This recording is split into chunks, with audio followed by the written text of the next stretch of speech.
What the fuck did he get shot with? A blunderbuss? Somebody's fucking Nan's musket?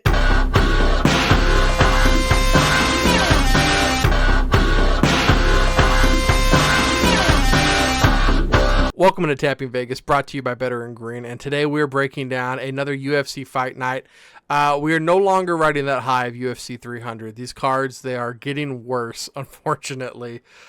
We just have to hold on till we can see some of these good fights that are coming down the road, but not the hottest week for us last week, and pretty much across YouTube, what I've been seeing is a lot of people didn't have a very good read on the card we had last week in St. Louis. Heard it's a great turnout. But really, besides Guru, I think everybody kind of struggled last week. Bobby, you want to break down our performance and what you thought about UFC St. Louis? Yeah, I believe we ended up being -3 on the year so far. All time, the show's still at a +30 since the beginning of Tapping Vegas. So that's still respectable in the few short months that we've been putting together this show. Hasn't even been a full year. We're still positive 30 units. And, the bounce back's going to be real when it happens, and it could be at any point at any time. You just got to keep on keeping on, man. Life's a garden, like fucking Joe Dirt said, and you got to dig that shit, dog. It was a very surprising card. I am pleased to know that it set the record for United States Fight Night attendance. It shattered the record for that. Highest grossing American-based Fight Night card of all time, not just recent memory of all time, Dana White said, so that's great. So hopefully it won't be, another fucking 6 years before the UFC comes back to the area. And apparently everybody was also very happy with the crowd's energy, and that's great because, St. Louis, it is a sports city, but it's nice to know that the fans were, having fun. They weren't fucking booing like a lot of fans and, just being assholes in general. So it's great to hear that the company enjoyed the fans, the fighters enjoyed the fans, and there was high energy and excitement, and everybody had a good turnout. So that's nice. But yeah, just a weird card. We picked Mateusz Rebecki, for example, and how the fuck he gets his eyes swollen shut by a 39-year-old BJJ guy who suddenly has developed some suspicious cardio, some suspicious endurance, some power, some things that are just a little rut-row, as Scooby-Doo would say, at 39 years of age, pushing fucking 40, to just suddenly kind of come out there looking like fucking Jean-Claude Van Damme and Kickboxer. Just saying, a little suspect, like a fucking cop. So anyway, that's just, a low light. Overall, kind of an underwhelming card. Once again, everybody loves to be contrarian, and even though it was in our neck of the woods and I'm appreciative of it, I'm not going to sit there and act like it was an amazing card, which makes, fans being so charitable and high energy that much more impressive. But just a strange card. The highlight was obviously Derek Lewis. I've been a big Derek Lewis fan for a while on countless Tapping Vegas shows and Better and Green shows. You've heard me talk about Derek Lewis and how much I enjoy him. So it's always a nice moment to see him get another KO and just keep adding on to the accolades. So, right about that one at least. But shit like Chase Hooper coming out looking like a world champion kickboxer, who really fucking saw that coming? Not me, but it is what it is. This is the game. This is how it goes. You win some, you lose some. And as Conor McGregor would say, you either learn from adversity or you run from adversity. And motherfucker, I don't do cardio unless it's with your mom. So I love it, Bobby. Real quick highlight of the night. Joaquin Buckley almost finishing Nursultan in the awesome fight that was, or Derek Lewis showing his ass. What was the highlight of the night? For me, I'm biased because I'm always going to like Derek Lewis, especially when I was thinking, every Derek Lewis fight when he's 39, because once again, you're not supposed to be getting better with age. There's examples, there's genetic freaks and all that shit out there, but it's not the norm. Everybody wants to get better with age, but Derek Lewis is 39 and had a lot of miles, a lot of fights. Every fight could potentially be his last. And he was coming off a really rough skid there. So that was really nice for me to see vintage Derek Lewis again with the shorts off, the ass in the crowd, just peak vintage Derek Lewis. But I think overall, most people, especially the fans, probably enjoyed the Buckley fight. That was just every hit, every punch, every kick, every bit of anything in that fight instantly got a huge reaction from the crowd. That was really Yeah. cool to see how much the crowd was just really behind Buckley and just invested in that fight. That was a pretty cool atmosphere. It really was, man. It looked like Derek Lewis was out there throwing fades and possibly catching a case with the children in it. You got to be careful with that shit, Derek. Yeah, for real. We've got a couple fights that we're breaking down today. Some of the most interesting ones, in our opinion. So, Bobby, why don't you start us off with this Tom Nolan? Yeah, we got Tom Nolan, and Tom Nolan's going to be going up against Victor Martinez here. And in light of kind of the shitty past few weeks we've had and whatnot, we're going to try to keep this short, sweet, simple, to the point, like every other betting show, and not give you our characteristic analysis and all that nerd shit. And, I'm just going to say right now, the odds are fucking huge discrepancy here on these odds. And I really don't get it. Tom Nolan, don't get me wrong, I'm a huge fan of him in his very, very young career. This is only his second official UFC fight. I saw his debut on the Contender Series last August and was very impressed by his left hook and ground punch win in round 1 to get that Contender Series contract. But then his first official UFC fight, January of this year against Nicholas Mata, brutally KO'd himself in round 1 and very early into round 1. And that's it for his career. Victor Martinez he's about the same, actually. He got his Contender Series contract September 2021, actually. For some reason, has been very inactive, was supposed to fight Jordan Levitt 2022, got canceled, finally did fight Jordan Levitt last February, lost in round 1 to knees and punches. Very concerning if you lose to Jordan Levitt by strikes. Let's just get that out of the way right now. Fucking very concerning that fucking Jordan twerks on your grave. Levitt does that to you through strikes.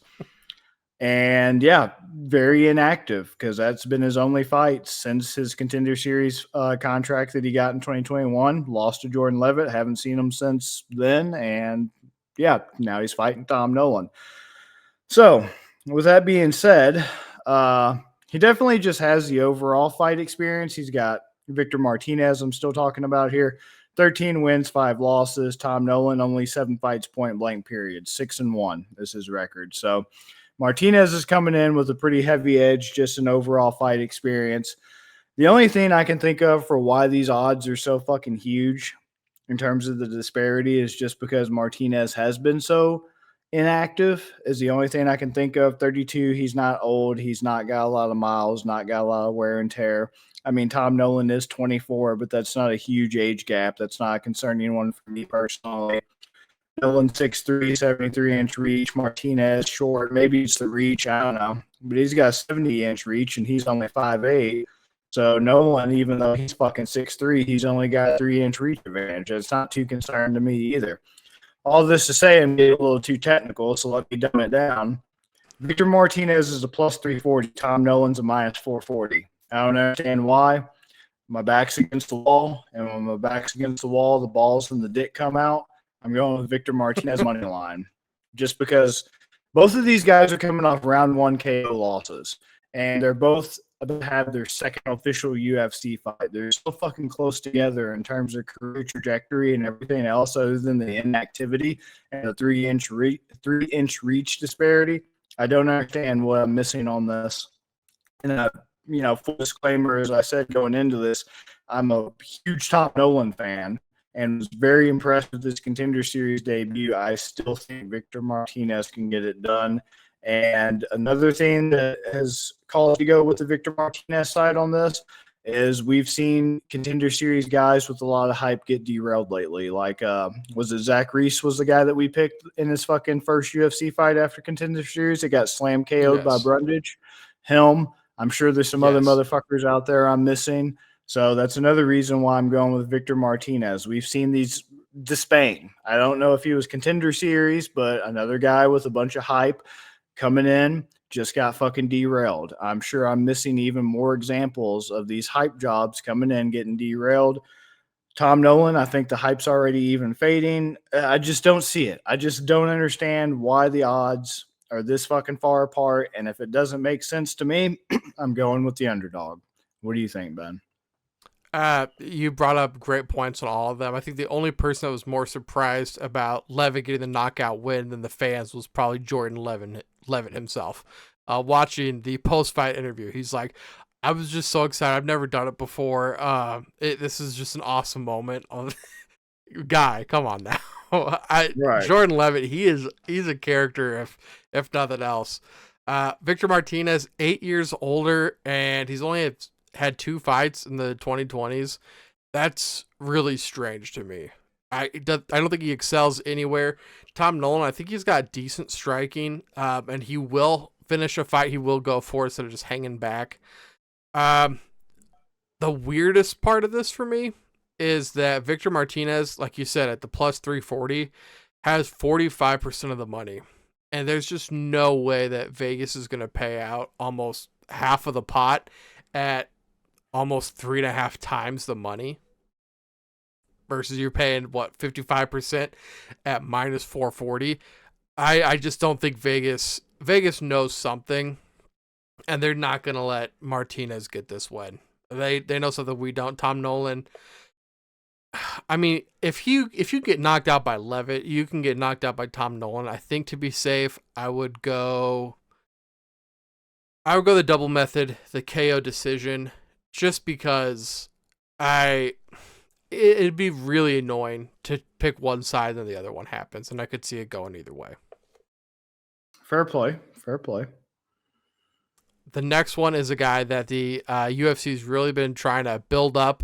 That's Abus Magomedov versus Warlley Alves. Magomedov faced Strickland and Baralho, so he's faced some pretty good competition lately. He was in PFL, so he's had good competition, good kicks and grappling. Alves, he has came up as he's been increasing in age, I'll say. He's lost his chin. I feel like he can get knocked around pretty easily and put to sleep. He looks slow to me. He has that sub aspect that, we just saw Rebecca lose. We just saw, I forgot the guy Chase Hooper was fighting, Borshev. Yeah, Borshev. We just saw him lose. So we've been seeing kind of these guys that UFC is trying to prop up lose to these guys that we just don't think much of. I don't see it happening here. I think Magomedov, his style is just going to translate better. I'm going to go Magomedov, and it's a nasty line. I'll take the money line.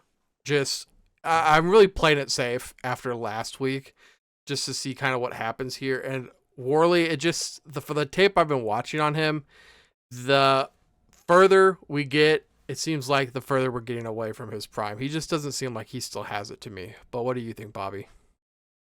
Yeah, I can't disagree with this. I'll keep it short and sweet again. I'm choosing Abus for all the reasons that you listed as well. Warlley Alves, he's also moving up. So Warlley is a guy who primarily was at welterweight for the majority of his UFC run. He's most famous for guillotine choking out Kobe Covington in 2015, very early on into Kobe Covington's career. And he's pretty much like the guy from your fucking hometown who is like fucking football quarterback. And that's the best thing that he's got going for him his entire life, even still to this day. That's fucking Warlley Alves. The best thing he's got going to this day in his entire life is that fucking guillotine over Kobe Covington. And it's been 2015. That was 2015, and wish I knew his name, but like the guy that shit on Colin Kaepernick, and you need to let it go, bro. Like that's pretty much what Warlley Alves needs to do. He needs to fucking let it go. And moving up to middleweight's not going to be the career revitalization that he thinks it's going to be. I believe he's on a 2 or 3 fight skid, with his most recent fight being a loss by strikes that he was finished by. And so to take the edge off that nasty, disgusting money line, fuck it. I don't know what the odds are because they don't have props out on DraftKings yet, but I'll say KO, TKO for Abus. Hopefully that's a nice little plus line at the line of closing. I would assume so. At minus 270, I would think so at least. And just the way we've been seeing Alves training, it just seems like his chin's gone. Yeah, it's not something that gets better with time, but then again, I didn't think fucking Carlos Diego Ferreira would get better with time, but here we are. Yeah, That's fair. This next fight is actually probably, I'm gonna say, the fight I'm most excited for on this card. So I'll let you take it away. Yeah, this is a very exciting fight. It's Adrian Yanez versus Vinicius Salvador. One of the most difficult fights to probably predict on this whole entire card, but another one with disgusting money lines. All these fucking fights so far are just absolutely poo-poo for fucking money lines and odds in general. Another rough night at the office, but Yanez is currently a minus 360. Salvador is currently a plus 285. Good matchmaking, I'll say, because they're both coming off two losses. So Yanez is coming off a loss to Jonathan Martinez October last year, leg kick loss in round 2, lost to Rob Font round 1, April last year. And then other than that, he was fucking on a hell of a tear before that. 1, 2, 3, 4, 5 fucking fight win streak and had finished them all except for one split decision loss. So, yeah, unfortunately, Yanez has kind of lost a lot of momentum. He was kind of billed in the Shark Tank that is 135, the bantamweight division, as one of the hot up-and-coming guys, making a serious run at getting a title shot, and he's lost that momentum, unfortunately. And Vinicius Salvador is also on the two-fight skid, as I mentioned, but his two fights are unanimous decision losses. July last year to CJ Vergara, and March last year to Victor Altamirano. And then other than that, that's his only two official fights in the UFC. He got his contract from Contender Series 2 years ago and kind of been inactive since then. And that's pretty much the story of his career. So if he loses to Yanez, he could potentially see himself on the chopping block, I feel like, unfortunately. And this is a fight where, once again, why are the odds this far apart, especially when one guy, his two-fight skid is coming from unanimous decision losses, and the other guy, his two-fight skid's coming from being fucking finished by strikes. This is the shit that doesn't make sense to me. I get he was on a 5-fight streak before that, but this is a what have you done for me lately ass sport, and people move on fast. The game moves on quick, and it doesn't matter that you are on a 5-fight fucking win streak if you end up like James Vick. And James Vick, nobody knows about his fucking win streak and nobody gives a shit about it because after Justin Gaethje, he got kicked out of the fucking UFC. That was the end. That started the spiral. So this is tough because as much as I like Adrian Yanez and I've been slobbing his fucking knob as the bantamweight dark horse guy, once again, I'm like, why not go with fucking Vinicius Salvador? What do you have to lose at that fucking point with odds that disgusting? I mean, once again, Vegas is always going to see something I don't. That's why Vegas is, usually the motherfuckers winning and the ones taking your money instead of you taking their money. But this show comes here to take Vegas's money, and more so than any other MMA betting show out on the fucking airwaves and in the internet has succeeded in doing so at a higher percentage than any other fucking show. So that means, i.e., for you fucking idiots out there who don't understand, let me put it in layman's terms for you. I'm going to grab my balls and do what the fuck I want to do because 95% of the time we've been Vegas over the fucking desk. So, fuck it. Vinicius Salvador money line. Why not? Guy's been finished already. Oh, fuck. That's right. This is like his third UFC fight overall. Let me rethink that since Yanez does have the UFC experience. Maybe that's what they're thinking about. Yanez has, 7 UFC fights to fucking Salvador's 3, and the UFC is a whole different fucking ball game compared to where Salvador was fighting previously, which was Pentagon Combat, Arena Global, Federacio Fight, Shuto Brazil, Max Fight. I wonder if that's like Max at night, Skinamax. Max Fight 19, Max Fight 21, Backdoor Sluts 9. No, excuse me. Jungle Fight 17, another Pentagon Combat. All right, maybe I get it now. Adrian Yanez money line. I'll be safe. I'll play it fucking safe. What do you see? Man, the way I'm seeing it is that Salvador has low hands. He's got good head movement, which I think could get him in trouble. He likes doing the whole boxing. My hands Head are movement. down. My head movement. Head movement. And with a guy as crispy as Yanez is, like, I think that the hubris of Salvador might get the best of him. He doesn't attack too. Like he does the whole boxing thing. He'll get up against the cage and just try to, I don't know what the right word is, but just like annoy you and get you to do something stupid then attack.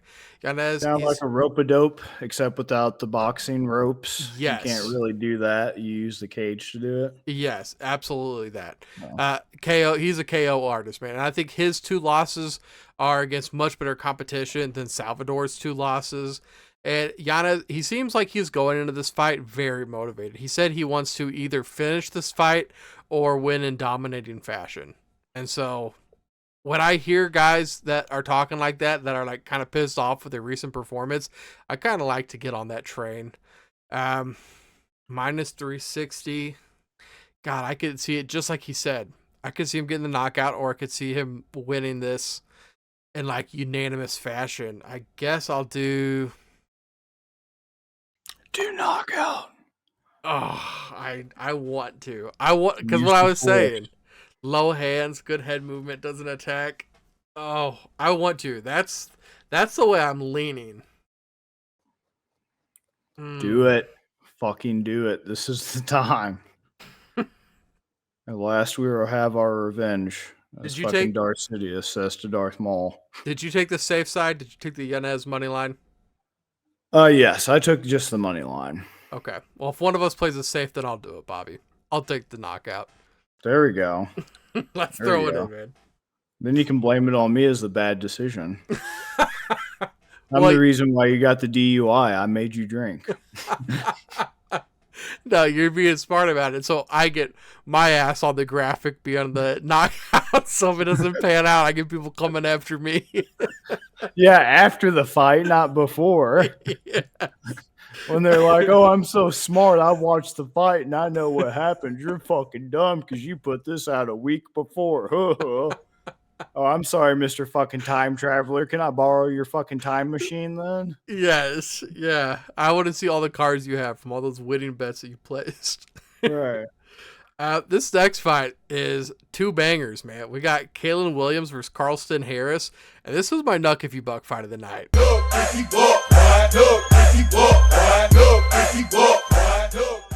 Oh, I completely agree with that. This is going to be hang and bang the entire time. Kalinn Williams got that knockout power. He's just a striker. I feel he kind of folds as the nail. Poor accuracy is what I was seeing from him. He throws a lot, but he doesn't connect with a lot. Carlston Harris, his last loss was to Shavkat, and if you know me, I'm a Shavkat fanboy, so that loss doesn't concern me. And then I always give a little breakdown if these guys have a type of sport listed that is not covered by the main ones. So like BJJ, MMA, wrestling, striking, boxing, kickboxing. You all know those. We talked about Sambo before, but I saw with Carlston Harris, he's got Luta Livre, and I'd never heard of that before. So I looked it up, and it's kind of like a form of BJJ, except Luta Livre focuses more on sub-seeking. In whatever position you are, you go for the sub, whereas in BJJ, you go for positioning first. So you always fight for better positioning, then you go for the sub. In Luta Livre, they just say fucking go for it and end it. So I kind of like that aspect of it because Kalinn Williams, I don't think, has the same grappling and ground game as Harris. He has good positioning too, great body positioning. It looked like there's a couple times Shavkat tried to take him down, and he was able to defend pretty well, which really impressed me. He's averaging about 2 takedowns per fight. And the best part is this is one of the few fights that the money is actually reasonable. You can stomach it. It's minus 135 and plus 114. Harris at plus 114 has 4% of the money. Interesting. Almost even money. So you get to pocket 96% of the money and you pay out almost what people put in, 4% of what the people put in, 114. That has to be on Carlston Harris. I think that he just has an aspect that Kalinn Williams doesn't, and if he gets caught, he gets caught, and I'm wrong. But besides that, I'm on the side of Vegas. I'm on the side of an aspect Kalinn Williams doesn't have, and I'm on the underdog side. So I feel like I'm planting my flag here. If I'm wrong, I'm wrong. If I'm not, I'm happy and I'm cashing out. What do you think, Bobby? His real name's Carlston. I'm not really on Carlston Harris's side. I know he's got 2 Anaconda choke finishes in the UFC. And while the Anaconda choke is one of my personal favorite subs to practice and to finish, in this particular fight, my Anaconda don't want none, hun. So I'm going to have to be out on Carlston Harris. My reasoning is as follows. I'm a wizard in my spare time, and the ripples in the water have indicated to me what the future is going to hold with this fight. Oh. And if I'm wrong, I'm just going to comment after the fact and act like I chose something entirely different the whole fucking time.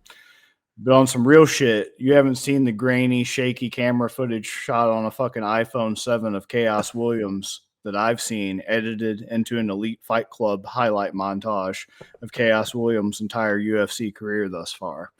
So shout out to Elite Fight Club. Great YouTube channel, great highlights. Check that out. That being said, definitely give the edge in terms of knock you on your ass power to Chaos Williams. Yeah. It's been a little while since he's had a KO finish. It's been November 2021 was his last punches finish. So he's due. He's due for a good KO TKO finish. Definitely capable of it. Built like a brick shit house. And it's got fucking hands. Good crisp boxing. His knockout of Abdul Razak Al Hassan was just fucking money. Had that man fucking doing the Harlem Shake on the floor like it was 2012 all over again. And I fucking hate Abdul Razak Al Hassan, so I loved every minute of it. And I still break out the Jurgens from time to time watching that. And I also still break out the Jurgens on his KO of Alex Morano because that motherfucker's just weird looking. And I ain't with that shit, dog. Yeah. So we do some slow stroking, just a little slow stroking around here to that. And yeah, all that to say, Chaos Williams, KO, TKO. I don't know what that's going to look like, but that definitely offset the minus 135 he's currently at. And yeah, Carlston Harris can certainly do the Anaconda choke and certainly out grapple Chaos Williams. But I mean, if the only way you end up on the mat is when you're fucking comatose on it, it don't really matter at the end of the day. You know what I mean, dog? Know what I'm saying? So we're gonna roll with Chaos Williams around here. Shout out Detroit. If Carlston Harris wins by Anaconda choke, I'm Anaconda choking your mom. All right, man. That sounds reasonable. But if Chaos Williams wins by KO TKO, then you have to shave Eminem's head into your pubes. I don't know how the fuck you do that, but deal. It's a deal. Bobby, we got one more fight, the main event. And this one is really tight. We're looking at the odds, they're pretty tight. Breaking down the footage, wow, I could be persuaded either way. So I'm excited to hear what you have to say. Yeah, main event of the night is going to be Edson Barboza versus Lerone Murphy. And Lerone Murphy is quietly putting together the most unheralded fucking win streak right now. Because I've heard of Lerone Murphy. This isn't one of those situations where this is a guy main eventing. I have no idea who the fuck he is. The name is familiar. I've seen him around. I've heard about him. But he's fucking... Oh, well, his debut was a draw against Zubaira Tukhugov in September 2019. And since then, he's won every fight in the UFC. He's currently on a 5-fight streak, winning in the 145-pound division, which is a pretty good division right now. So that's a pretty impressive streak that he's on in featherweight in the UFC. But, you know, just not much hype around him. And I kind of see why, because Makwanir Mirkhani's not even in the UFC anymore. And in 2021, when he KO'd him with a knee, that's kind of like picking on the smallest kid in the fucking class, you know. It's kind of not really that impressive. Douglas Silva de Andrade, when he moved up, was terribly undersized. Ricardo Ramos, that was kind of the twilight of his career type thing. So I kind of see why Lerone Murphy's not really getting much hype. But at the same time, I also get why Edson Barboza is currently the underdog because of the age, the miles, the wear and tear, all the shit that's going against Edson Barboza. Edson Barboza is currently plus 124. Lerone Murphy's at a minus 148 right now. So the momentum's definitely on the side of Lerone Murphy. The age, he's on the right side of, he's 32, but that's not old. He doesn't have a whole lot of fights. He's only, he's pretty much perfect other than the fucking draw. Yeah. He's 13-0. The only blemish is the draw against Tukuyava in his UFC debut. And, has everything working for him. Edson Barboza, let's see how old Edson Barboza is, but you know how long he's been around. Edson Barboza has been around for a long-ass time. He's a surefire Hall of Famer. He's fought everybody and their fucking mom you can think of. Habib, Bryce Mitchell, Shane Burgos, Paul Felder, Justin Gaethje, Kevin Lee, Gilbert Melendez, Beneil Dariush, Anthony Pettis, Tony Ferguson, Paul Felder again, Michael Johnson, Bobby Green, Evan Durham, Donald Cerrone, like just name after name after name. Edson Barboza has fought, going all the way back to his UFC debut all the way in 2010. Been in the UFC since 2010 and is 38 years old, 24-11. That's his record. Lerone Murphy, he's got a lot of luck that I think is about to come to an end in this main event. And here's why. Here's why I think his luck's going to end. He has this unbeaten streak in the UFC since that draw loss in his debut, but it's being unheralded. But he is on nonetheless at a pretty impressive 5-fight win streak and a pretty decent division in the UFC. So that's strike one. Strike two, he's British. For those of you who don't know, yes, trains at apparently Manchester top team according to Tapology. So you're like, how the fuck does that play into this, Bobby? What does British have to do with your luck? He was shot in the mouth and the neck in England. Let that sink in. He wasn't stabbed. He didn't have acid thrown in his face. And you Yanks have fucking school you yes. Yanks in your school yes. This man was shot in the UK. What the fuck did he get shot with? A blunderbuss? Somebody's fucking Nan's musket with a bayonet attached? What could he have possibly? You guys have to have a fucking license to watch TV. How'd you get a gun in the UK? I thought gun laws prevented anybody and everybody, especially law-abiding citizens, from owning firearms. How did a criminal get a firearm in the UK unlicensed and shoot Lerone Murphy as he's leaving the fucking barbershop? Lerone Top Op Murphy got shot in the fucking UK. And then what did he do? He went out and he released the hardest drill rap song about it. She sucks on my willy, it's quite delightful. If you come to West Gloucestershire, you catch the rifle. Like it never even happened. Pulled up in his Nan's Pugino, bumping that shit. He said, what now? So to be shot by a handgun in the UK, the luck, the odds of that, and to survive instead of having acid thrown in his face or be stabbed on the metro going to the fish and chip shop, that's strike two.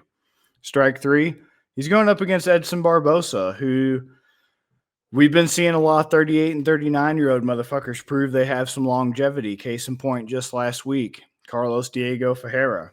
And right now, when he knocked out Billy Quarantillo last April and had a pretty unanimous decision dominant victory over Sadiq Youssef last October after surviving, I watched that fight live. He had a little wobbly scare from Sadiq Youssef, rallied to just beat his ass pillar to post for 5 rounds, I believe it was, another main event he had. So he's rebounded quite nicely.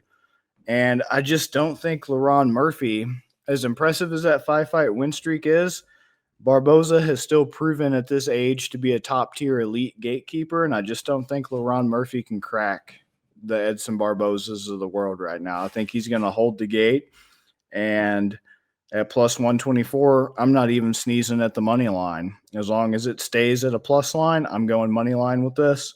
And, Lerone Murphy's not bad by any means, but he's also not generational. He's also not just that impressive. It's just really not that interesting to me. It is a good fight to see what he has capable, but I just think Edson Barboza is going to be able to hold the line. He's not going to be able to do this forever, and his career's definitely every fight, every loss, every win, he needs to strongly consider hanging up the fucking gloves at any moment at this point. But I think in this particular instance, he's going to hold the line, and I think he's going to come through, and we're going to see him. I'm a little hesitant after the past few weeks to do anything other than a safe bet, so I'm just going to go with the money line since it's at pretty decent positive. What are you thinking? I think that this is the hardest one for me to guess.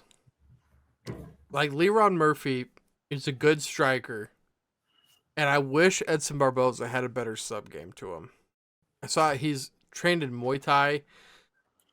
Also, I think it's kind of clear he is on the decline, but like you said, he's like a Hall of Famer guy. So his decline is better than most people will ever get to in their careers.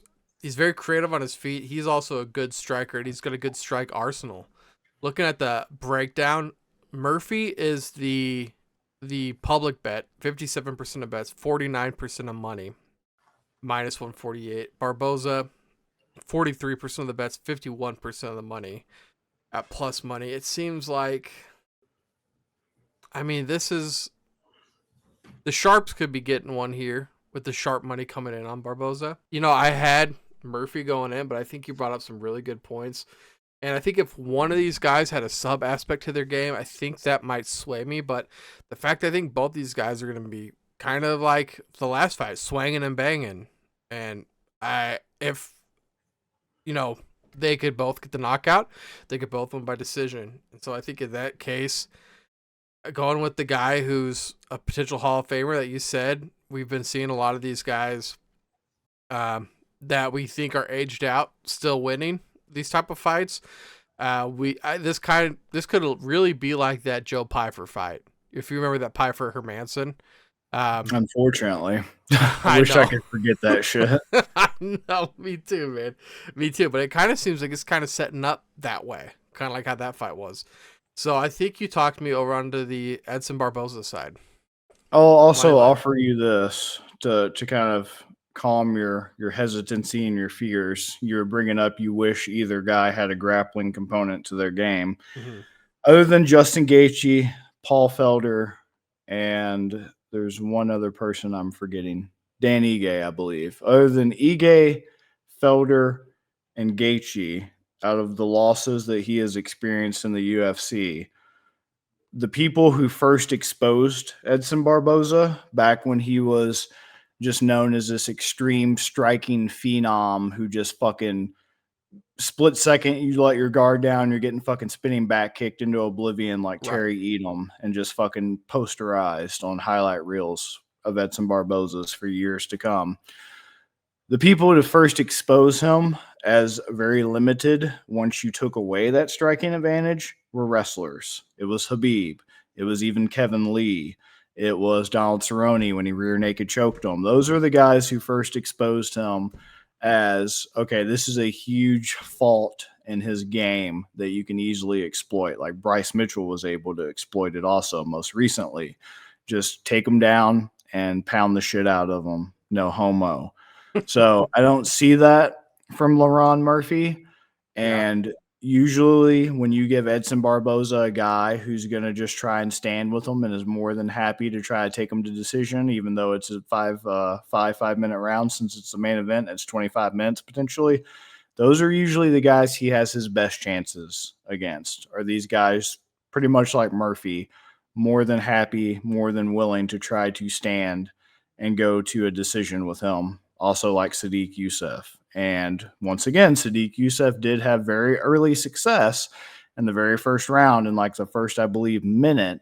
But Barboza had great recovery and went on to just kick his ass for the rest of the fight. And that's pretty much going to be exactly how this Murphy fight plays out to me, is if he's not trying to grapple and take advantage of that still glaring, obvious hole in his game that exists for Barboza, and he doesn't get that like flash 1 minute knockout in the first round, he's going to be in for a long fucking night, and he's going to just get butchered like Dan Hooker and all the other people that fucking Edson Barboza has just beaten the dog shit out of, even if they were too tough to finish. That does make me feel a lot better, because we talk about that all the time on this show about fight styles, and this we were talking about it with Sean Woodson, which, by the way, hello Sean Woodson, one again. St. Louis represent, but we were saying, you know, if you give him a wrestler, then it's going to be a lot different fight. That'll be really interesting versus they keep giving him these striker guys, and Sean Wilson keeps winning. So I'm glad you brought that up. I do feel a lot better about Barboza now. Yeah, if you just keep giving him these middling guys who, yeah, they're on 5-fight win streaks, but they're not like a Khabib, not even like a Kevin Lee grappler. Because even, Justin Gaethje said it best, man. This is the best piece of advice out there. Here's some real talk for you right now. You're needing some life advice. Here it is right here. Justin Gaethje said this. If one man can hold you down, two. All right. So Edson Barboza, you know what that means for him. He's been held down by guys before. I don't think Murphy's going to try to hold him down. He's just going to be like, oh, let me just play fucking pitter-patter 25-minute patty cake trying to outpoint the guy who can spinning wheel kick at 38 years of age my fucking head off like I'm Terry Edom. Unfortunately for Terry Edom, that's just the biggest example of a fucking vicious knockout by Edson Barboza I can think of.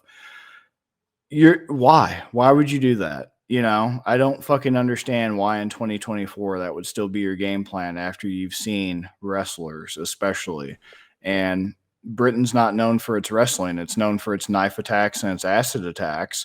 But their number one bitching complaint has been, you Yanks have wrestling in your schools, but at least we don't get in our schools.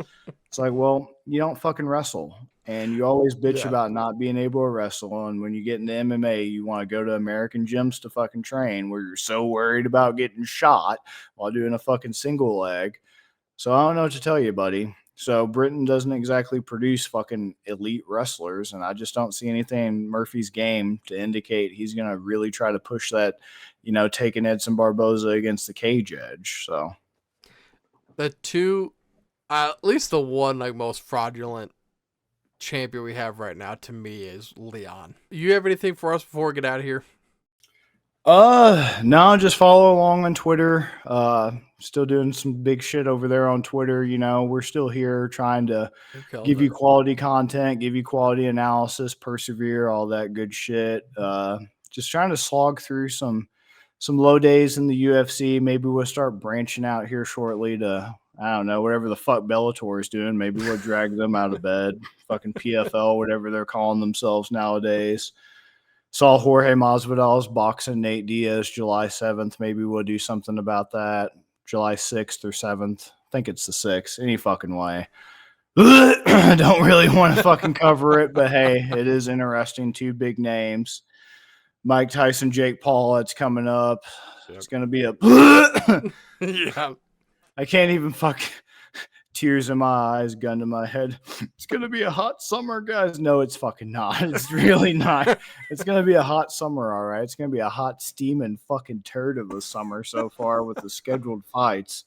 At least until McGregor Chandler, if that even fucking happens. I'm not holding my breath, even though it's been announced. But I don't know. We'll keep rolling out fucking content, though, because, we got the mind over matter and the endurance and shit to just keep fucking being fed shit sandwiches right now. As week after week Dana White's like, yeah, we just broke attendance records for a US based fight night. Back to the apex, boys. Like, just fucking baffling decisions here, but we're still here, we're still around, we're still accurate even after 2 fucking down weeks. And who else is out there with as much accuracy and as much balls and fucking joy in their voices as us still doing this shit? Nobody. I'll answer it for you. So I love it, man. I love it. And what is your haymaker for the week? My haymaker for the week. That is a good one. I hadn't put too much thought into that. Something in my plums is telling me to go with that Chaos Williams KO TKO. We don't have a lot of options since the other ones are really terrible odds. Right. So I think when the props come out for that might be pretty decent since it's been a hot minute. It's been 3 years since he got that last strikes finish. So hopefully when that drops, that'll be some fire, dog. So I'm going to go with the Chaos Williams KO TKO then. That'll probably be pretty juicy fruit by the time it drops. I think that'd be a decent one. He's due for it. I like it, man. I love the anybody that's due. I just love that saying. It just feels so right. It feels so good when it happens. Right. Guys, thank you for watching. Make sure you guys subscribe if you haven't subscribed already. Like this video so it can get pushed out to more people. Like Bobby said, we're going to keep coming back every week, so make sure you guys join us for the ride. Leave us a comment. We'd love to hear from you guys. Get a good laugh out of them either way, positive or negative, but we'd love to hear from you guys. Build a good MMA community over here. There's not a lot of us in the MMA community. So, the more that we can support each other and the more that we can grow and keep giving good content, the better.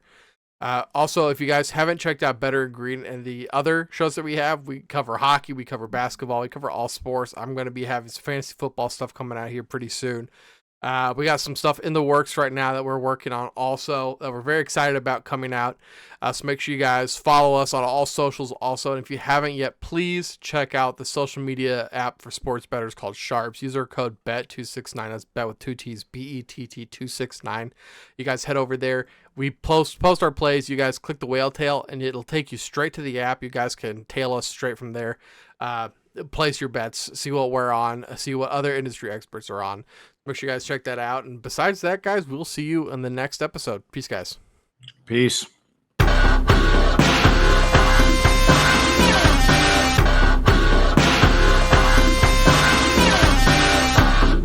You better start listening to the Better in Green podcast. You will not regret it. Trust me, trust me, trust me. And hey, I'm Dean Blandino. Welcome to Better in Green, eh? To Better in Green, eh? To Better in Green, eh? Listen in and cash out. That's what it's all about. Come on, let's make cash now. We always on spot and we cover all spot from the bottom to the top. Hey, shout out to Ethan, shout out to Wyatt, shout out to Ben. Welcome to our podcast. Better in Green.